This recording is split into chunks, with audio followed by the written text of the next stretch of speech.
तो भाई आज हम बात करेंगे ऐसे बंदे की जिसने पूरी दुनिया को नचा के रखा हुआ था। वो है एडोल्फ हिटलर। हिटलर जो थे वो 20 अप्रैल 1889 को ऑस्ट्रिया के एक विलेज बरानू में पैदा हुए थे और सबसे ज्यादा ये अपनी माँ से क्लोज थे। उसकी वजह ये थी कि जब इसके बहन भाई पैदा हुए थे ना तो वो मर गए थे, जिसकी वजह से ये काफी लाडला था और इसको स्पेशल ट्रीटमेंट मिलती थी। इस स्पेशल ट्रीटमेंट की वजह से ना इनमें एरोगेंस और एटीट्यूड आ गया था, शुरू से ही डेवलप हो गया था इनमें, और ये स्कूल में बच्चों को बुली भी किया करते थे। हिटलर के अपने बाप के साथ ना डिफरेंसेस थे, क्योंकि वो चाहते थे कि ये सिविल सर्विसेज में जाए, क्योंकि उसका बाप खुद भी सिविल सर्विसेज में था। लेकिन हिटलर जो थे वो आर्टिस्ट बनना चाहते थे। भाई सोचो, अगर वो आर्टिस्ट बन जाते तो दुनिया का ये हाल ना किया होता उन्होंने। खैर 1903 में हिटलर का जो बाप होता है ना वो मर जाता है। हिटलर जो है वो बहुत रोता है और डिप्रेशन में चला जाता है। हाई स्कूल के हर सब्जेक्ट में फेल हो जाते हैं और इसकी हैंड राइटिंग जो होती है ना वो बहुत ही गंदी होती है। हिटलर ने ना अपने दोस्तों के साथ स्कूल में ना बहुत ज्यादा ड्रिंकिंग की थी और उसकी वजह से ना एक ड्रामा क्रिएट हो जाता है वहाँ पे। फिर बाद में जब उनको होश आता है तो उनको रियलाइज होता है कि भाई मैंने गलती की है, और इसके बाद से ना वो शराब को हाथ कभी भी नहीं लगाते अपनी जिंदगी में। स्कूल की चीजें जो थी ना उनको वो बिल्कुल भी पल्ले नहीं पड़ती थी, तो उन्होंने सोचा था कि भाई मैं सब कुछ खुद ही सीखूंगा, और फिर ना स्कूल से ड्रॉप आउट हो जाते हैं। हिस्ट्री और पॉलिटिक्स में तो इनको बहुत ही इंटरेस्ट होता है शुरू से ही, और ये क्या करते थे, लोगों से ना पॉलिटिक्स डिस्कस करते थे, और जो भी इनके पॉइंट से डिसएग्री करता था ना उसको वहीं पे झाड़ देते थे और झगड़ा करने लग जाते थे उनसे। हिटलर की स्पीकिंग स्किल जो थी ना वो बहुत ही कमाल की थी, और जब वो बोलते थे ना तो सबको इंस्पायर कर देते थे। इसके बाद आता है उनकी जिंदगी में एक टर्निंग पॉइंट। 21 दिसंबर 1906 को क्रिसमस के दिन होता है, उनकी माँ जो है ना वो मर जाती है। हिटलर जो होते हैं वो अपनी माँ से बहुत ज्यादा करीब होते हैं, और इनकी माँ की मौत जो होती है ना वो इनको तोड़ के रख देती है, और उसके बाद ये डिप्रेशन में चले जाते हैं। हिटलर पे ना गरीबी तारी हो जाती है, ना इनके पास घर होता है, दर बदर भटकना पड़ता है इनको, हालत इनकी बहुत ज्यादा खराब हो जाती है। लेकिन ये जो है ना हिम्मत नहीं हारते,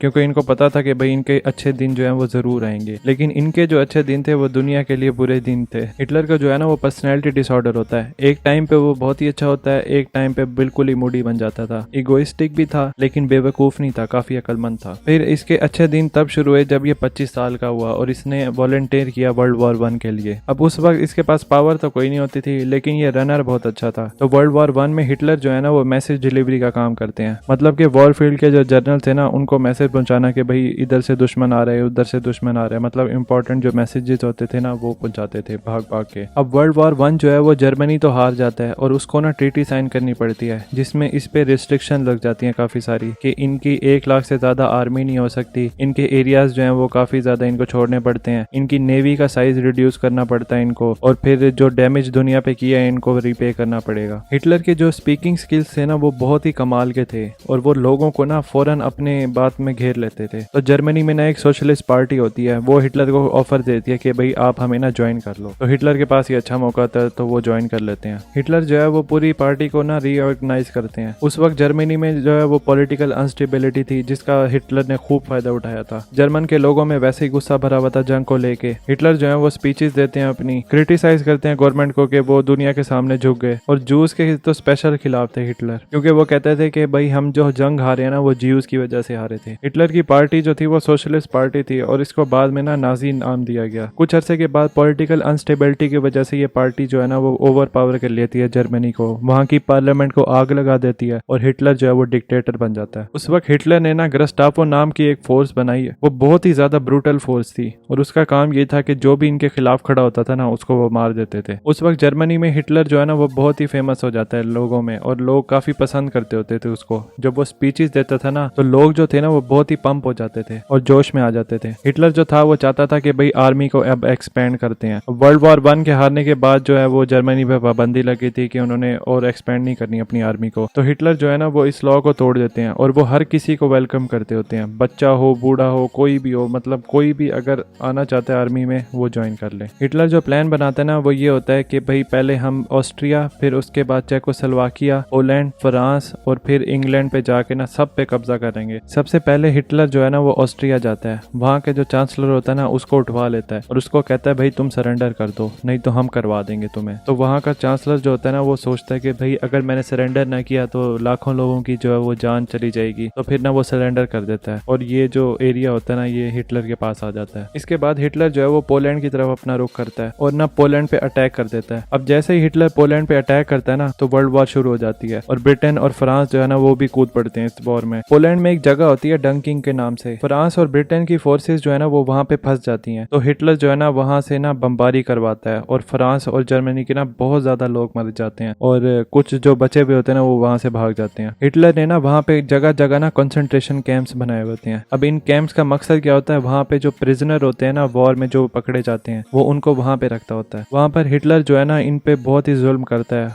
उन पे तरह तरह के एक्सपेरिमेंट करवाता था और जब जगह इस पे ना कम हो जाती थी ना, प्रिजनर बहुत ज्यादा हो जाते थे, तो ये ना उनको जला भी देता था। फ्रांस और ब्रिटेन को भगाने के बाद हिटलर जो है वो इटली और रशिया के पास जाता है कि भाई मेरी मदद करो और तुम्हें जो चाहिए ना मैं तुम्हें दे दूंगा, जो एरियाज है ना वो बांट लेंगे आपस में। तो ये दोनों जो है ना वो मान जाते हैं। इसके बाद हिटलर जो है वो ऑस्ट्रिया, चेकोस्लोवाकिया, नॉर्वे और डेनमार्क को कॉन्कर करने के बाद ना फ्रांस को भी कैप्चर कर लेता है। अब अकेला बच जाता है ब्रिटेन और सामने जो होता है वो जर्मनी होता है। इस वक्त तक ना अमेरिका जो है ना वो वॉर में नहीं आया होता। अब ब्रिटेन जो है वो बिल्कुल अकेला होता है, तो भाई वो अमेरिका को बोलता है कि भाई हमारी मदद करो और हमें ना वॉर का सामान भेजो अटलांटिक ओशियन से। तो अमेरिका जो है वो सामान भेज देती है उनको। अब सामान जो आ रहा होता है हिटलर को पता होता है वहां पे, तो हिटलर अपनी नेवी जो है ना वो अटलांटिक ओशियन में भेज देता है और वहां पे ना फिर वो फुल तबाहियां करते हैं उनके सामान पे। एक दफा जर्मनी जो है ना वो लंदन इंग्लैंड के सिविल एरिया में ना बमबारी कर देता है। तो वहां पे रॉयल विंस्टन चर्चिल जो होते हैं ना वो बोलते हैं अपनी आर्मी को कि तुम भी जाके ना जर्मनी में बमबारी करो। फिर ब्रिटेन की फोर्सेज जो होती है ना वो जर्मनी में बमबारी करती हैं जाके। फिर जवाब में हिटलर देते हैं कि भाई सब कुछ खत्म कर दो वहां पे। तो जर्मनी की फोर्सेज जो होती है ना वो 57 दिन तक लंदन में बमबारी करती रहती हैं। फिर इंग्लैंड जो है वो बेहतरीन पलट के वार करता है इन पे, जिसकी वजह से हिटलर को ना काफी नुकसान का सामना करना पड़ता है। हिटलर जो था वो पहले रशिया के साथ था और उसके साथ उसने मुआहदा किया था कि भाई हम ना एरियाज लेंगे, लेकिन फिर हिटलर जो है ना उनको धोखा दे देता है और फिर उसको कंकर करने के लिए चला जाता है, जहाँ से इसका ना डाउनफॉल शुरू हो जाता है। रशिया के बारे में ना हिटलर जो है ना वो मिस कैलकुलेशन कर देता है। जितनी इसने कैलकुलेट की होती है ना उससे 10-15 गुना ज्यादा उनकी आर्मी होती है और फिर रशिया का जो वेदर होता है ना वो बहुत ही खराब होता है, जिसकी वजह से हिटलर की आर्मी को ना काफी मुश्किलात होती हैं, जिसकी वजह से जर्मनी जो है ना वो ये बैटल हार जाता है। इसके बाद रशिया जो है वो अपनी रेड आर्मी लेकर जर्मनी पे अटैक कर देता है और हिटलर जो है वो पूरा जर्मनी हार जाता है। आर्मीज जो है वो हिटलर के करीब आ रही होती हैं और हिटलर को पता होता है कि भाई अब मैंने वैसे नहीं बचना, तो हिटलर और उसकी वाइफ जो है ना वो सुसाइड कर लेती हैं और हिटलर जो है वो अपने आप को सर पे गोली मार के सुसाइड करता है। फिर हिटलर का जंग में जिन जिन लोगों ने साथ दिया था ना उन सबको सजाएं मिलती हैं। तो ये थी एडोल्फ हिटलर की कहानी। अगर आपको वीडियो पसंद आई है तो लाइक करें, कमेंट करें कौन सा पार्ट आपको अच्छा लगा है और चैनल को सब्सक्राइब करें और मिलते हैं आपसे नई वीडियो के साथ।